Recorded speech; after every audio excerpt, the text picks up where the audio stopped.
বন্ধুরা, বড় ঘরের ছোট বউ সিরিয়ালের আজকের এক্কেবারে টাটকা আর ধামাকা আপডেট নিয়ে আমি হাজির হয়েছি আপনাদের প্রিয় সিরিয়াল এক্সপ্লেনার হিসেবে।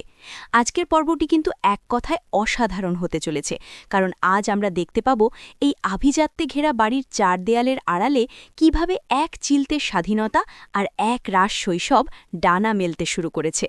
গল্পের শুরুতেই আপনারা যা দেখবেন তা দেখে কিন্তু আপনাদের চোখ কপালে উঠতে বাধ্য। বাড়ির বৈঠকখানায় হঠাৎই কান্নার রোল আর চিৎকার। কি হয়েছে? সবাই যখন ছুটে এলেন, দেখলেন বাড়ির আদরের ছোট বউ আহনা পেটে অসহ্য যন্ত্রণায় কাতরাচ্ছে। সে এমনভাবে পেট চেপে ধরে মেঝেতে বসে পড়েছে যে মনে হচ্ছে তার প্রাণবায়ু বুঝি এক্ষুনি বেরিয়ে যাবে। আহনা আর্তনাদ করে বলছে তাকে যেন এখনই তার ঘরে যেতে দেওয়া হয়। সে আর এক মুহূর্তও দাঁড়িয়ে থাকতে পারছে না। আহনার এই করুণ অবস্থা দেখে বাড়ির বড়রা তো বটেই, তার স্বামীও একবারে দিশেহারা হয়ে পড়েছেন। স্বামী আহনার জন্য ব্যাকুল হয়ে উঠলেন। তিনি বারবার বলছেন মিতার সাহায্য নিয়ে যেন আহনা এখনই কিছু ওষুধ খেয়ে নেয়। তিনি আহনাকে আশ্বস্ত করে বলছেন যে আহনা যেহেতু শিক্ষিত মেয়ে, তাই সে যেন ওষুধের নামগুলো ঠিকঠাক দেখে খায়। কিন্তু বন্ধুরা, আমরা কি জানি আহনার মনে কি চলছে? আহনা কিন্তু তলে তলে এক বিশাল পরিকল্পনা ফেঁদেছে। সে আলতো করে যন্ত্রণার ভান কমিয়ে দিয়ে তার খোকন দাদাকে অর্থাৎ তার স্বামীকে বলছে যে চিন্তা করার কিছু নেই, তারা সামলে নেবে। ঠিক এই জায়গাতেই কিন্তু গল্পের ক্লাইম্যাক্স শুরু। বাড়ির একজন বিচক্ষণ পুরুষ আত্মীয়, যিনি সম্ভবত এইসব নাটক বুঝতে পারেন, তিনি হঠাৎই আহনাকে এক মোক্ষম প্রশ্ন করে বসলেন।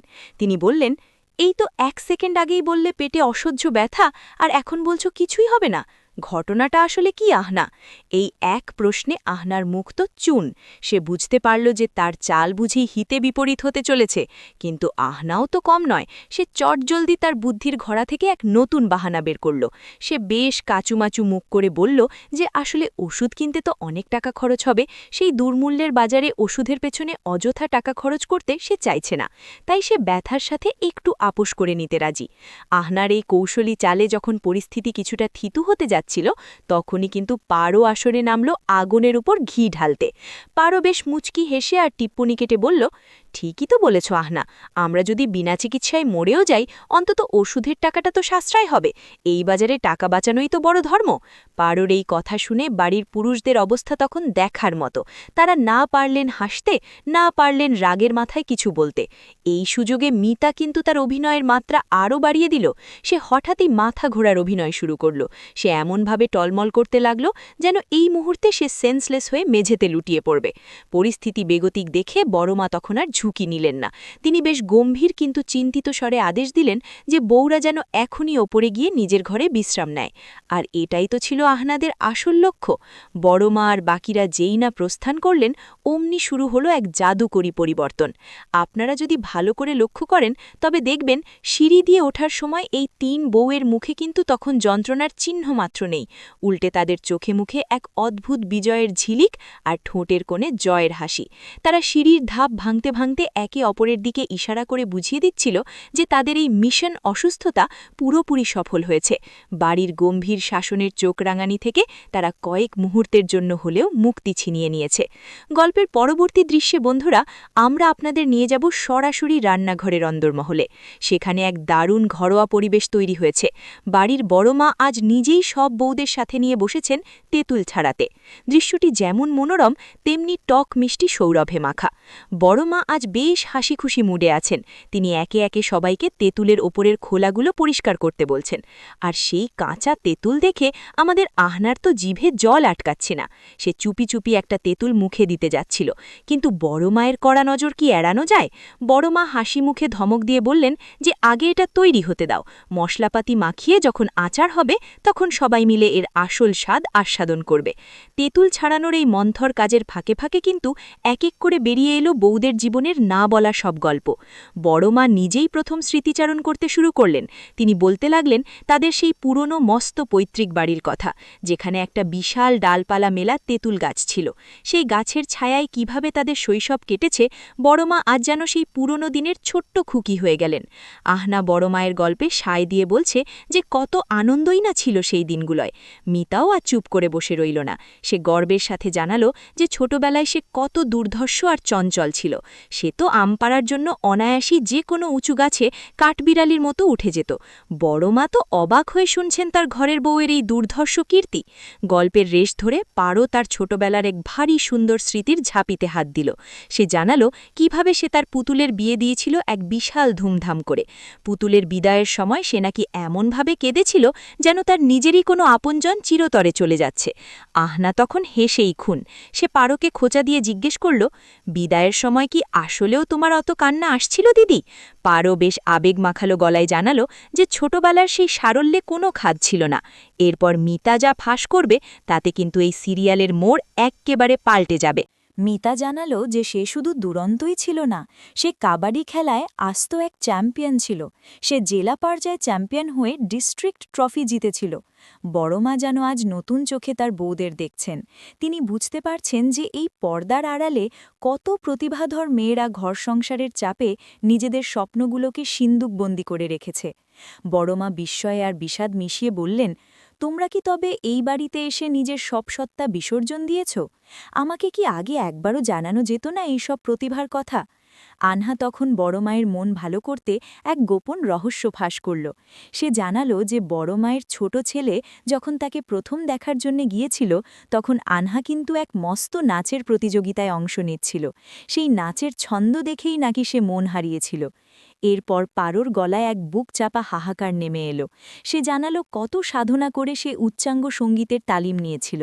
বিয়ের আগে তার সুরেলা কণ্ঠের জয় জয়কার ছিল সব জায়গায়, কিন্তু এই বাড়ির শাসন আর শ্বশুরবাড়ির প্রথা মেনে আজ তার সেই গান গাওয়ার অনুমতি নেই। বিয়ের প্রথম রাতেও নাকি সে একটা গান শুনিয়েছিল, যা শুনে তার স্বামী খুশি হলেও বলে দিয়েছিল যে এই বাড়িতে গান গাওয়ার কোনো চল নেই। তাই পারো তার সুরকে আজ বুকের গভীরেই সমাধি দিয়ে রেখেছে। পারুর এই করুণ কাহিনী শুনে বড়মা আজ যেন নিজের ভুল বুঝতে পারলেন। তিনি বুঝতে পারলেন যে শৃঙ্খলা আর শাসনের নামে তিনি কিভাবে এই প্রাণের ঝর্ণাগুলোকে শুকিয়ে মারছেন।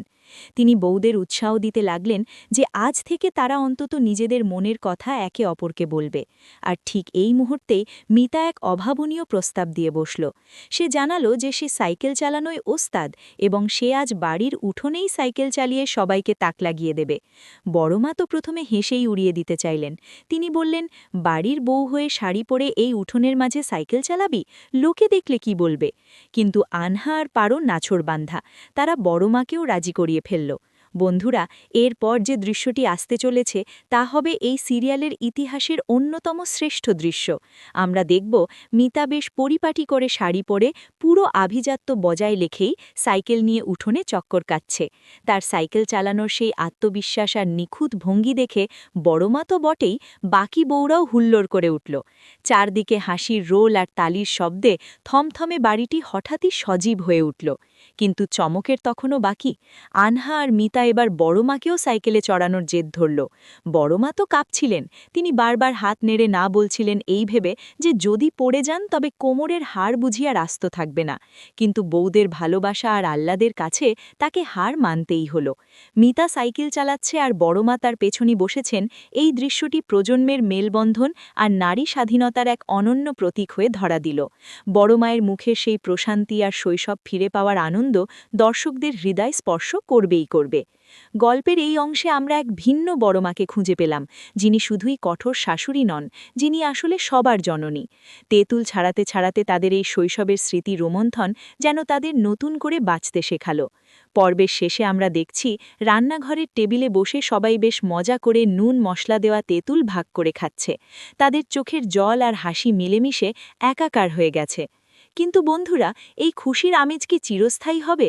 আনহাদের এই আজকের অভিনয়ের কথা কি বাড়ির পুরুষরা টের পেয়ে যাবে? বড়মা কি পারবেন তার এই নতুন রূপ বজায় রাখতে, নাকি বাইরের জগতের সামাজিক চাপ তাকে আবার পুরনো কঠোর রূপে ফিরিয়ে নিয়ে যাবে? আনহার স্বামী যখন বাড়িতে ফিরবে আর যদি সে জানতে পারে যে আনহা অসুস্থতার বাহানা করে আসলে সারাদিন মজা করেছে, তবে কি এই পরিবারে নতুন কোনো অশান্তির মেঘ দানা বাঁধবে? মিতার সাইকেল চালানোর কথা জানাজানি হলে বাইরের লোক কি বলবে? আর পারোর সেই চাপা পড়া সুর কি কোনোদিন সবার সামনে প্রকাশ পাবে? এই সব রহস্যের সমাধান জানতে হলে কিন্তু আপনাদের আগামী পর্বের জন্য অধীর আগ্রহে অপেক্ষা করতে হবে। আজকের পর্বে আমরা শুধু তেঁতুল খাইনি, আমরা এক টুকরো জীবনের স্বাদ নিলাম। এই সিরিয়ালটি আমাদের চোখে আঙুল দিয়ে দেখিয়ে দিচ্ছে যে একটা সাজানো গোছানো সুখী পরিবারের পেছনে বউদের ছোট ছোট ইচ্ছের দাম দেওয়া কতটা জরুরি। আজকের এই সিরিয়াল এক্সপ্লেনার আপনাদের কেমন লাগলো বন্ধুরা? সিরিয়ালের এই নতুন বাঁক নিয়ে আপনাদের মতামত কি? কমেন্ট করে আমাদের অবশ্যই জানান। বড় ঘরের ছোট বউ কি পারবে এই রক্ষণশীল পরিবারের নিয়ম ভেঙে নতুন এক উদাহরণ তৈরি করতে? জানতে হলে দেখতে থাকুন পরবর্তী পর্ব। বন্ধুরা, আজকের মতো বিদায় নিচ্ছি। দেখা হবে আগামী পর্বে নতুন কোনো রুদ্রশ্বাস টুইস্ট আর ড্রামা নিয়ে। ততক্ষণ ভালো থাকুন, সুস্থ থাকুন আর আপনাদের প্রিয় সিরিয়ালগুলোর প্রতি এভাবেই ভালোবাসা বজায় রাখুন। নমস্কার।